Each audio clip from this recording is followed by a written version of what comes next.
இன்றைக்கி உழைப்பாளர் தினம். உழைப்பாளர் தினங்கிறது உழைக்கும் அனைத்து மக்களுக்குமான நாளாக இன்றைக்கி கொண்டாடப்படுது.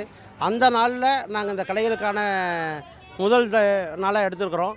ஒவ்வொரு ஆண்டும் கோடைக்கால பயிற்சி முகாம் நடத்திட்டு இருக்கிறோம். அந்த கோடைக்கால பயிற்சி முகாமோட நோக்கம் என்னென்னா, உழைப்பின் வெளிப்பாடாக இருக்கக்கூடிய ஒவ்வொரு கலைகளும் குழந்தைங்க மத்தியில் போய் சேரணும், பெரியவங்க மத்தியில் போய் சேரணுங்கிறது தான். அதனால் ஒவ்வொரு ஆண்டும் நம்ம என்ன பண்ணுறோம் அப்படின்னா, இந்த கோடைக்கால பயிற்சி முகாம் மே 1 கலைத்தாய் சார்பாக நாங்கள் நடத்திட்டு இருக்கிறோம். மே 1 இந்த பயிற்சி முகாம் தொடங்கும். அதேமாதிரி அன்னையர் தினத்துக்குள்ள இந்த பயிற்சி முகாம் முடிவடையும். அப்படி பார்க்கும்போது ஒவ்வொரு ஆண்டும் நம்முடைய பல்வேறு வகையான நாட்டுப்புற கலைகளை குழந்தைங்க மத்தியில் கொண்டு போகணும். நிலங்கள் 5 வகையாக இருக்குது. குறிஞ்சி, முல்லை, மருதம், நெய்தல், பாலைன்னு 5 வகையான நிலம் சார்ந்த கலைகளை தான் நம்ம குழந்தைகளுக்கு பயிற்சியாக கொடுக்குறோம்.